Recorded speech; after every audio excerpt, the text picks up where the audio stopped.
Você sabia que os pais são os sacerdotes do lar? Eles devem não somente falar de Deus para os filhos, mas principalmente falar de seus filhos para Deus. O Encontro com a Palavra está apresentando a série Família e hoje quer nos ensinar algo a mais para vivermos uma vida de constante vitória em família. Vamos a mais um estudo do Dr. Dick Woodward com o pastor Edson Bruno.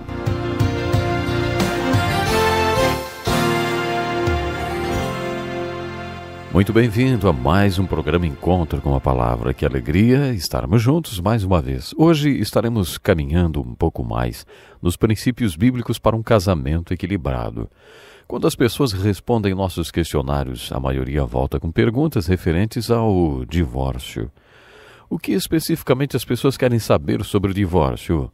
Às vezes, quando as pessoas aceitaram Jesus, já tinham se casado 3 vezes antes de aceitar a Jesus. Então, quando se convertem, depois de 3 casamentos, têm filhos espalhados por todo o país. O que fazer? Eu gostaria de dedicar um estudo só para esse assunto.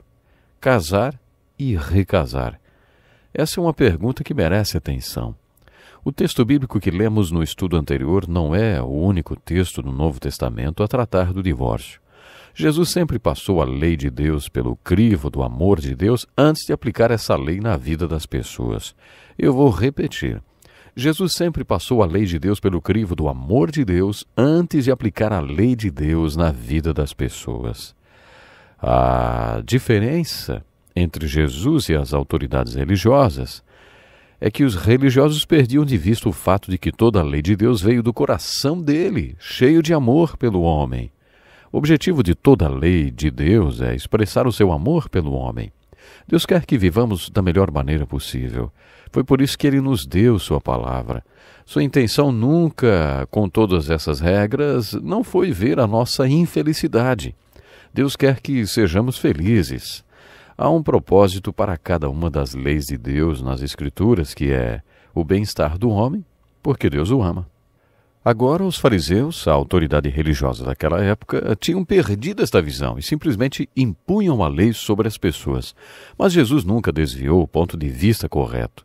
Ele sempre perguntou: por que Deus fez esta lei? De que maneira aquela lei expressava o amor de Deus pelo homem e o interesse dele pelo seu bem-estar?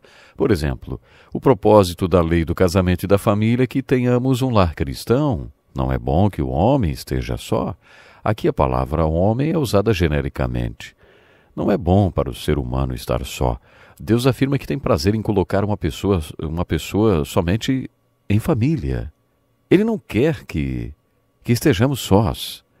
Eu quero que você preste muita atenção nisso. Deus quer que estejamos em família. Logo que eu mudei para onde moro hoje, eu era um homem só. Também tinha muitas dívidas a pagar e andava no vermelho. Eu era o homem mais solitário da face da terra.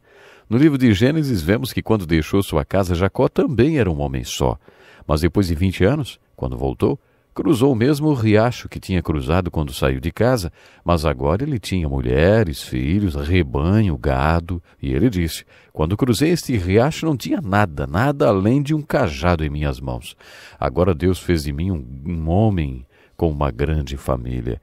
Agora Deus fez de mim, sim, uma grande família. É realmente algo impressionante quando temos a família. Assim diz o nosso professor Dick. Faz pouco tempo nós tivemos em casa uma reunião de família com nossos 5 filhos e seus esposos e esposas e filhos. Hoje somos em 15 pessoas. Eu tenho que falar uma coisa. Desde que pus os olhos em minha mulher, nunca mais fiquei sozinho. Assim que cheguei na cidade, fui para uma igreja que tinha um coral no qual a minha esposa cantava. A minha irmã regia o coral. Jenny tinha um cabelo ruivo, alaranjado, que brilhava quando a luz batia nele. Ela parecia um anjo. Uma voz falou dentro de mim: antes de deixar esta cidade, você vai se casar. Há muito tempo que eu andava de uma cidade para outra. Mas uma noite eu vi uma moça e pedi a um amigo que nos apresentasse. Foi então que conheci a minha esposa. E para que ela não achasse que eu era muito apressadinho, esperei até o segundo encontro para pedir-lhe em casamento. Desde que a conheci, nunca mais me senti só.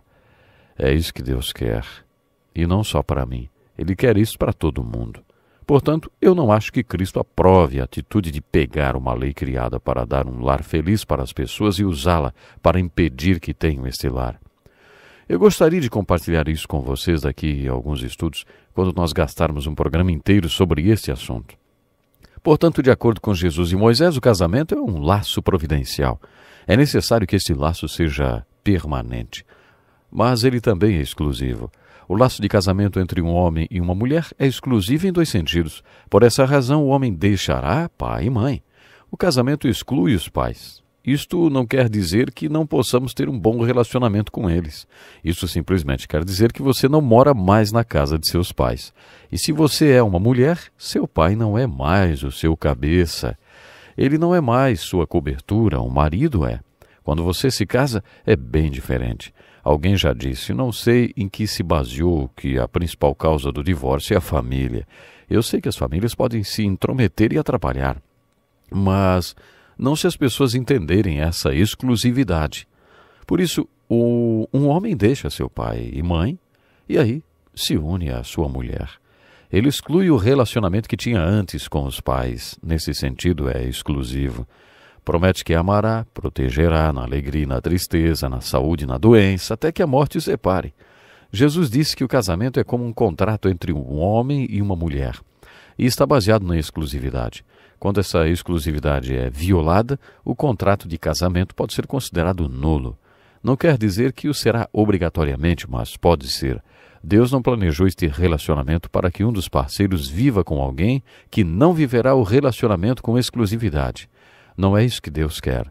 Você não precisa fazer isso. Se a outra pessoa não vai viver esse relacionamento com exclusividade, então você já pode considerar o contrato nulo. De acordo com Jesus, este é um laço de exclusividade. Nunca vou me esquecer de uma sexta-feira, quando recebi a visita de um homem. Era outono. Ele trabalhava em um hotel perto da igreja, onde eu pastoreava. Ele conheceu uma moça no verão e dizia que a amava muito. Quando o verão acabou, ela voltou para a escola, mas o visitava sempre que podia. Em um final de semana, ela não veio. Ela ligou para ele e disse que não iria mais vê-lo, não. Aquele homem estava no meu escritório chorando. Ele estava muito magoado, ele só chorava, na verdade. Ele disse que, para uma relação como aquela, com sentimentos tão profundos, deveria haver algum tipo de proteção. Ele não queria ter colocado tanto sentimento em algo tão inseguro que acaba com a simples fala de alguém dizendo que não vai mais vê-lo e, enfim. Deus não quer que você fique inseguro em uma relação tão íntima como esta. É nisto que a exclusividade está baseada. Outro ponto que quero levantar, baseado na citação que Jesus fez de Moisés, é que o casamento é uma relação abrangente. Deus criou a lei de copulação para os animais, diferente da dos homens. Os animais copulam e só, mas no casamento Deus quer que seja como Salomão descreveu. Salomão era sábio e com suas 700 mulheres e 300 concubinas tinha certa experiência na área, pelo menos eu acho. Em Eclesiastes capítulo 4, versículo 12, muitas pessoas acham que ele estava fazendo uma observação sobre o casamento quando disse que um cordão de 3 dobras não se rompe com facilidade.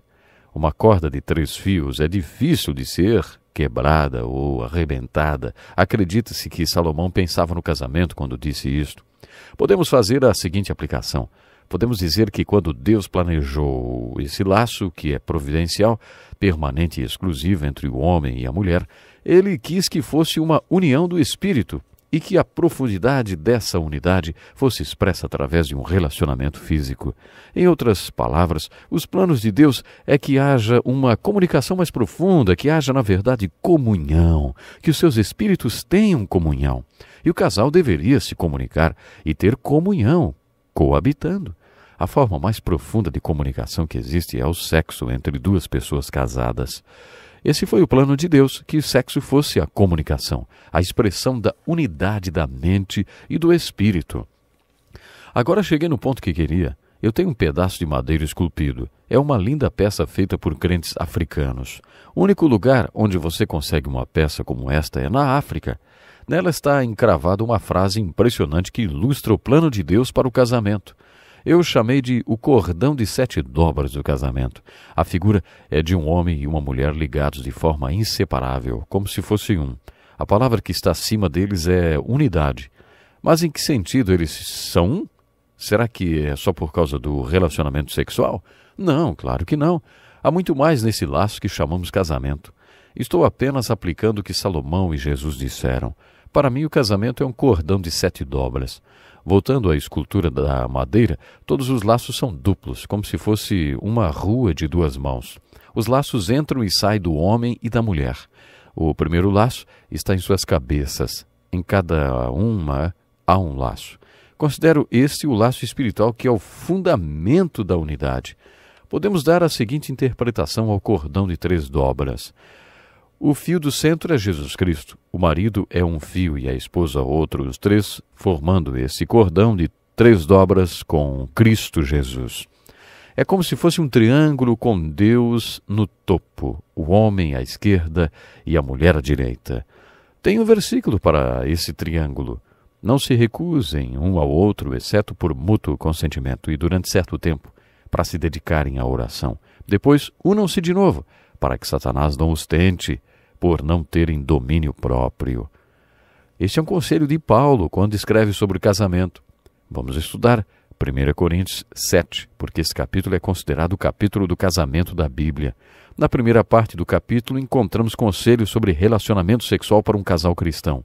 Ele afirma que o casal pode se separar sexualmente por algum tempo. Ele começa dizendo, não se recusem um ao outro. Isso quer dizer, nunca rejeite uma relação sexual com o outro, o que significa que as dores de cabeça não estão na Bíblia. Sabe como é aquele tipo de coisa? Estou com dor de cabeça hoje. Hoje estou tão cansado ou cansada. Isso não está na Bíblia, não. A única justificativa aceitável na Bíblia para dizer não é um acordo mútuo de separação por um tempo para que o casal dedique-se à oração e ao jejum. Quer dizer que o laço espiritual não é apenas o casal que ora junto e fica junto. É maravilhoso orar junto, mas o texto não está dizendo que o casal que ora junto permanece junto. Ele está dizendo que o relacionamento mais íntimo entre o casal não é o relacionamento entre os parceiros. O relacionamento mais íntimo é o seu relacionamento com Deus. E isto é sempre individual e pessoal. Você não faz isso com outra pessoa. Ninguém aparecerá no dia do julgamento ao lado do marido da esposa. Você se apresentará sozinho. O seu relacionamento com Deus é sempre individual. O que o texto está dizendo é que se você realmente quer ter um casamento forte, então ande individualmente com Deus. Se o homem tem uma fé forte e está em comunhão com Cristo, se anda em espírito com Deus, a sua mulher também, então, quando eles se unem, tem algo em comum que os une muito. E esse é o laço espiritual. Nós vamos ficando por aqui hoje. Até o nosso próximo programa. Que lição importantíssima. Obrigado, Pastor Edson Bruno. Prezado ouvinte, coloque em prática o que você ouviu aqui. Sem dúvida, sua vida será grandemente abençoada. Este é um estudo escrito pelo Dr. Dick Woodward, na voz do Pastor Edson Bruno. Escreva-nos e solicite o material. Nosso endereço é Encontro com a Palavra, Caixa Postal 2011, CEP 89201-970, Joinville, Santa Catarina. Até o nosso próximo Encontro com a Palavra.